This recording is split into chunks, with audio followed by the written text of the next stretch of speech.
Hello everyone, welcome to learning Pathshala coaching classes के YouTube channel में आप सबको बहुत बहुत स्वागत है। मैं आपका साथी अखिलेश आप सबको बहुत बहुत स्वागत करता हूं आपके अपने परिवार लर्निंग पाठशाला कोचिंग क्लासेस में। गाइस, आज का जो हमारा टॉपिक है वो बहुत बेहतरीन टॉपिक है, बहुत ही अच्छा टॉपिक है और एकदम इम्पोर्टेंट टॉपिक, एकदम मक्खन टॉपिक है। ठीक है, आज का हमारा टॉपिक है आयत, जो कि है रेक्टेंगुलर। ठीक है, रेक्टेंगुलर क्या होता है? देखिए, रेक्टेंगुलर क्या होता है कि हमारे पास दिए गए जिसका हमारे पास ए बी सी और डी दिया गया आयत। इस आयत में देखिए, पहले हमें पता होना चाहिए कि आयत में हमारे पास लंबाई क्या होती है, चौड़ाई क्या होती है। ठीक है, देखिए बच्चों, यहाँ पे लंबाई जो हमारी दी गई है आयत में, हमारे पास एक आयत है, इसकी लंबाई एल है, ये क्या है, एल है, और चौड़ाई है, इसकी चौड़ाई क्या है, बी है। ठीक है, इसे हम लंबाई बोलेंगे, इसे हम क्या बोलेंगे, चौड़ाई। तो आपको याद क्या रखना है? सबसे पहला पॉइंट क्या रखना है कि आयत के आमने सामने की भुजाएं जो होती है वो क्या होती हैं, बराबर होती है। ठीक है, आयत की आमने सामने की भुजाएं क्या होती हैं, बराबर। इसका मतलब क्या हुआ? देखिए, हमारे पास एक भुजा क्या है, ए बी है, ये भुजा है पूरी इसकी, डीसी है, ये भी एक पूरी भुजा है, बीसी ये भी पूरी भुजा है, और यहाँ से एडी ये भी क्या पूरी भुजा है। ठीक है, तो क्या कह रहा है स्टेटमेंट? आयत के आमने सामने की भुजाएं क्या होती हैं, बराबर होती हैं। ठीक है, तो आयत के आमने, तो ये ए बी है, इसके सामने भुजा क्या होगी हमारे पास, ये, यानी कि एडी जो हो जाए, ए बी जो हो जाएगा वो बराबर में किसके हो जाएगा बच्चों, डी सी डी की। ठीक है, आगे देखिए, अब वैसे हमारे पास बीसी एक भुजा है, ये बीसी हमारे पास एक भुजा है। ठीक है, तो इसके सामने भुजाएं क्या हो जाएंगी हमारे पास, ये, यानी हम बोल सकते हैं कि बीसी जो है बराबर हो जाएगा किसके, एडी के।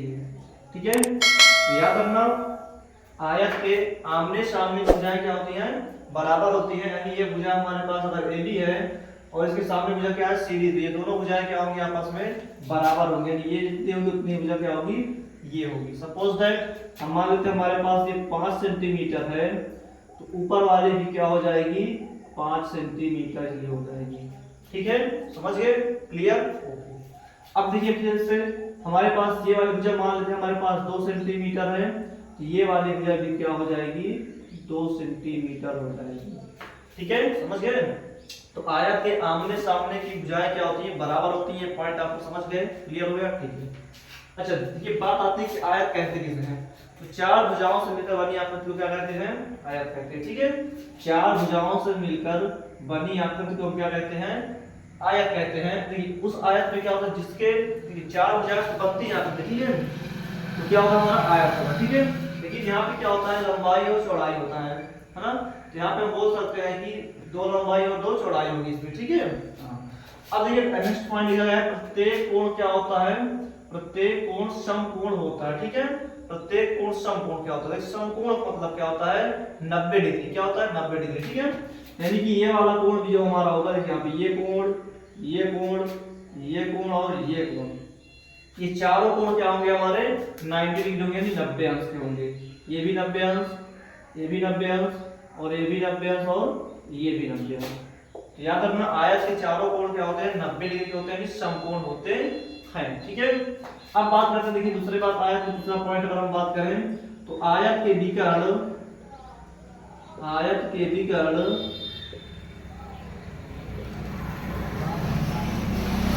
परस्पर समान होते हैं।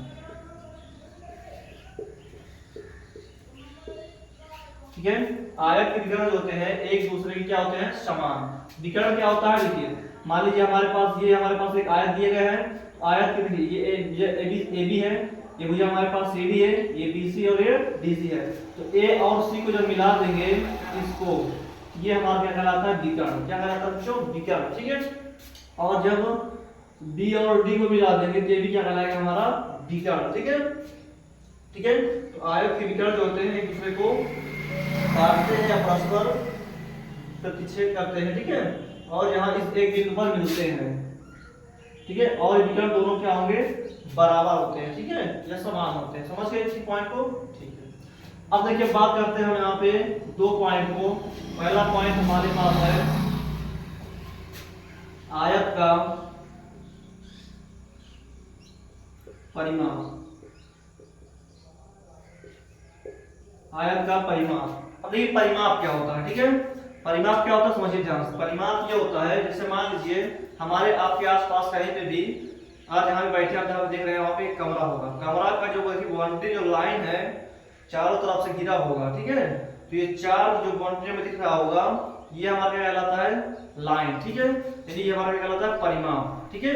यानी जो हमारे पास ये दिया गया A B B C D और डी ए, ये हमारा क्या कहलाएगा, परिमाप। क्या कहलाएगा, परिमाप, ठीक है। जिस जितनी भुजाओं से मिलकर बनेगा वही हमारा क्या होता है, परिमाप, ठीक है। तो हम परिमाप निकाल सकते हैं दो, देखिए यहाँ से ये परिमाप है, देखिए कितने परिमाप, देखिए यहाँ से ध्यान दीजिए, एक हमारे पास भुजा ये है, एक भुजा ये, एक भुजा ये है, ये भुजा की लंबाई क्या है, l, ठीक है, प्लस इस भुजा की लंबाई क्या माने हैं, b, और इस भुजा की लंबाई क्या माने हैं, फिर से l, प्लस ये भुजा क्या है हमारे पास, d है, ठीक है। तो परिमाप मतलब क्या हो गया, पहले लंबाई हो गई, चौड़ाई, फिर लंबाई, फिर चौड़ाई, मतलब दो लंबाई दो चौड़ाई, ठीक है। यहाँ क्या लिख सकते हैं, दो लंबाई प्लस दो चौड़ाई, ठीक है, दो लंबाई प्लस दो चौड़ाई, ठीक है। यहाँ से हम दो को कॉमन ले लेंगे तो बचे क्या हमारे पास, लंबाई धन चौड़ाई, लंबाई धन चौड़ाई, यानी हमारा निकल के आया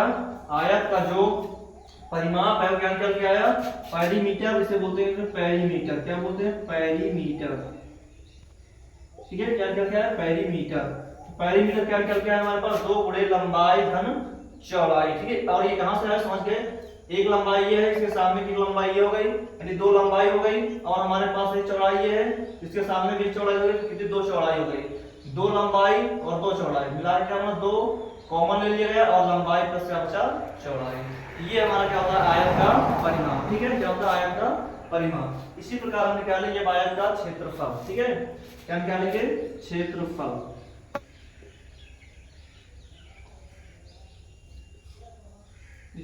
क्षेत्रफल क्या होता है बच्चों, क्षेत्रफल वह होता है, जैसे मान लीजिए आप जहां कमरे में बैठे होंगे उस कमरे का, जैसे भी अभी हम बताया जो लाइन होगी यानी भुजा होगी हमारी, वो क्या कहलाती है, हमारी परिमाप। जिस भुजा से भुजा मिलकर बना होगा वो हमारा कहलाता है परिमाप, ठीक है। अब बात करते हैं क्षेत्रफल की। तो आप देखेंगे जितने में हमारा कमरा फैला हुआ है, ठीक है, जितने में हमारा कमरा फैला हुआ है वो हमारा कहलाएगा उसका क्षेत्रफल, उस कमरे का क्या कहलाएगा, क्षेत्रफल। मतलब कि यहाँ पे देखिए ये हमारे पास ये चार लंबाई दी गई थी, ठीक है, ये चार लंबाई दी गई थी, तो यहाँ पे ये पूरा क्षेत्र घिरा हुआ था, है ना, ये पूरा क्षेत्र हमारा क्या है, घिरा हुआ है इससे, है ना, चारों से, यही हमारा क्या कहलाता है, क्षेत्रफल। क्या कहलाता है, क्षेत्रफल, ठीक है। इधर एक समझे फिर से, ये हमारे पास एक आयत बना हुआ था, इसका ये पार्ट पूरा है, ये हमारा क्या कहलाता था, कहलाएगा क्षेत्रफल। क्या कहलाएगा, क्षेत्रफल, ठीक है।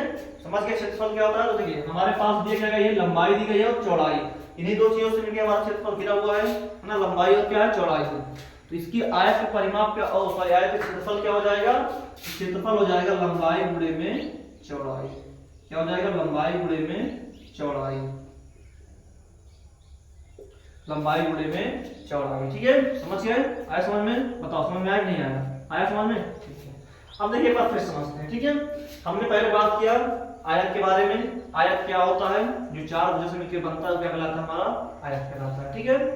अब आयत के बारे में बात करते हैं, थोड़ा सा गहराई डीप में जाते हैं। तो हमने पहले जाना कि आयत की जो आमने सामने की भुजाएं होती हैं वो सभी क्या होती है, बराबर होती हैं, ठीक है। प्रत्येक कोण क्या होता है, समकोण होता है, ठीक है। और आयत के विकर्ण जो होते हैं परस्पर समान होते हैं, ये विकर्ण अगर 5 है तो ये विकर्ण भी 5 होगा, ठीक है। अब देखिए इससे मान लीजिए बात करते हैं आयत के परिमाप के बारे में। तो आयत के परिमाप में क्या होता है कि लंबाई, ये परिमाप मतलब क्या होता है, बाउंड्री, बाउंड्री मतलब जितने भुजा से मिलकर बनेगा। यहाँ देखिए एक भुजा ये है, एक भुजा ये, एक भुजा ये और एक भुजा ये है। हमने इस भुजा को माना था लंबाई, इस भुजा को माना था चौड़ाई, इस भुजा में क्या हो जाएगी, लंबाई, ये भी क्या हो जाएगी, चौड़ाई, अकॉर्डिंग टू इस स्टेटमेंट के, ठीक है, कथन के, ठीक है। तो यहाँ से इसका परिमाप क्या निकल जाएगा, दो लंबाई हो जाएगी इसमें, दो चौड़ाई। तो हमारे पास परिमाप क्या निकल के आएगा, दो गुणे लंबाई धन चौड़ाई, ठीक है। और इसके बाद क्षेत्रफल क्या निकल जाएगा, लंबाई गुणे में चौड़ाई। अच्छे से समझा दिया, ठीक है। अब हम बात करते हैं क्वेश्चन के बारे में। तो देखिए क्वेश्चन क्या होगा, क्वेश्चन किस प्रकार से बनेंगे हमारे, ठीक है।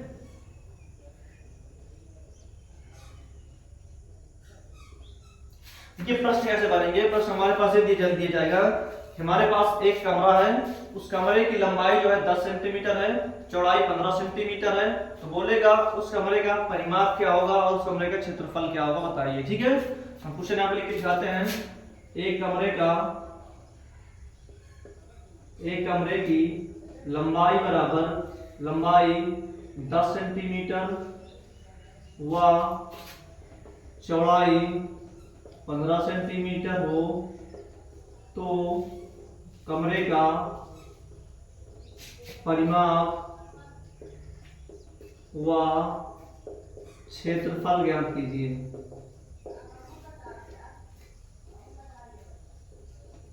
ठीक है, कमरे का परिमाप व क्षेत्रफल ज्ञात कीजिए। ठीक है, तो कैसे निकालेंगे देखिए ध्यान से। सबसे पहले क्वेश्चन जो हमें दिया रहेगा उसे हम लिख लेंगे। ठीक है, हमारे पास क्वेश्चन में दिया गया है, कह रहा है कमरे की लंबाई 10 सेंटीमीटर। ठीक है, यानी लंबाई हमें दी गई है 10 सेंटीमीटर, तो लंबाई का आप लिखेंगे 10 सेंटीमीटर। ठीक है, और क्या दिया गया है, हमारे पास चौड़ाई दी गई 15 सेंटीमीटर। ठीक है, तो हम चौड़ाई लिख लेंगे 15 सेंटीमीटर।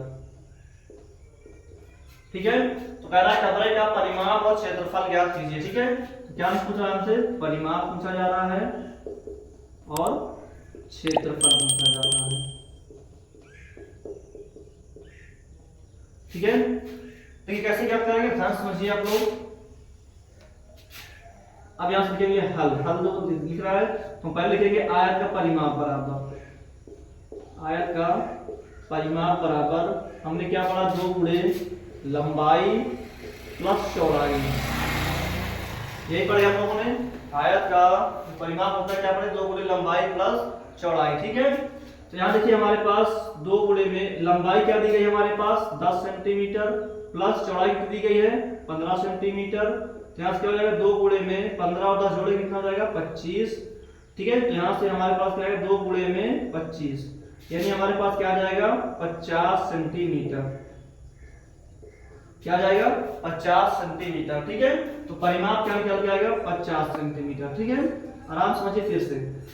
दो हमारे पास परिमाप में सूत्र पड़ा, 2 गुणे लंबाई प्लस चौड़ाई होता है, 2 गुणे लंबाई प्लस चौड़ाई है ना। क्वेश्चन में हमें डाटा दिया गया है कि लंबाई हमारे 10 सेंटीमीटर, हमने 10 रख दिया और चौड़ाई दी गई 15 सेंटीमीटर, 15 रख दिया। 15 10 को जोड़े तो 25 आ गया और 25 को 2 में बढ़ गया तो 50 सेंटीमीटर आ गया। ठीक है, समझ गए, मक्खन क्लियर, ओके। अब देखिए हम बात करते हैं क्षेत्रफल की।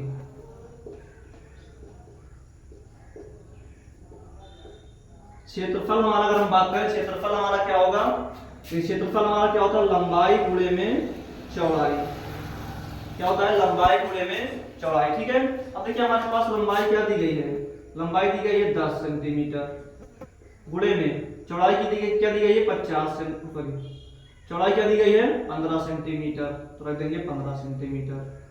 ठीक है, 10 का 15 में गुणा करेंगे कितना आएगा, 15 दाम में 150, तो 150 आएगा। तो सेंटीमीटर सेंटीमीटर, जब कोई चीज 2 बार लिखी जाती है तो उसको क्या बोलते हैं, उसका वर्ग बोल देते हैं ना, क्या बोल देते हैं वर्ग उसका। तो यहाँ पे क्या हो जाएगा 150 सेंटीमीटर का वर्ग। ठीक है, तो ये हमारा क्या आ जाएगा एरिया, मतलब कि क्षेत्रफल। क्षेत्रफल में क्या बोलते हैं एरिया, क्या बोलते हैं इसमें से एरिया। आप बाई लैंग्वेज एरिया गुणे में लेंथ गुणे में ब्रेथ। ठीक है, लेंथ को लंबाई को लेंथ बोलते हैं, ब्रेथ को चौड़ाई बोलते हैं। ठीक है, समझ गए। तो विज्ञान क्या बोलते हैं डायगोनल, है ना, क्या बोलते हैं डायगोनल। ठीक है, तो भुजा को बोलते हैं साइड। समझ गए, ये चीजें हमारी क्या हो गई आयत के बारे में। ठीक है, तो समझ गए आयत क्या होता है। हमारे पास ओवरऑल हम लोगों ने बहुत बेहतरीन तरीके से सीखा आयत क्या होता है, किस प्रकार से क्वेश्चन को लगाना है। ठीक है, तो आप लोगों ने बेहतरीन तरीके से समझ लिए हैं। अगर आपको इसके क्वेश्चन की प्रैक्टिस करनी है तो आप हमें इसी वीडियो के लास्ट में कमेंट कीजिएगा और इस वीडियो को जहां तक हो सके अपने दोस्त भाई बहन सभी तक शेयर जरूर कीजिएगा। थैंक यू, मिलते हैं आपको अपने नेक्स्ट लेक्चर के साथ बेहतरीन कॉन्सेप्ट के साथ और बेहतरीन क्वेश्चन के साथ। आप लोगों को इसी प्रकार की वीडियो आपको हमारे इसी चैनल पर लर्निंग पाठशाला कोचिंग क्लासेस पे आती रहेंगी। तो आप लोग अभी तक चैनल को सब्सक्राइब नहीं किया, चैनल को जरूर सब्सक्राइब करें और बेल आइकन को जरूर प्रेस करें, जिससे हमारी आने वाली वीडियो की नोटिफिकेशन आपको तुरंत पहुंचे। धन्यवाद।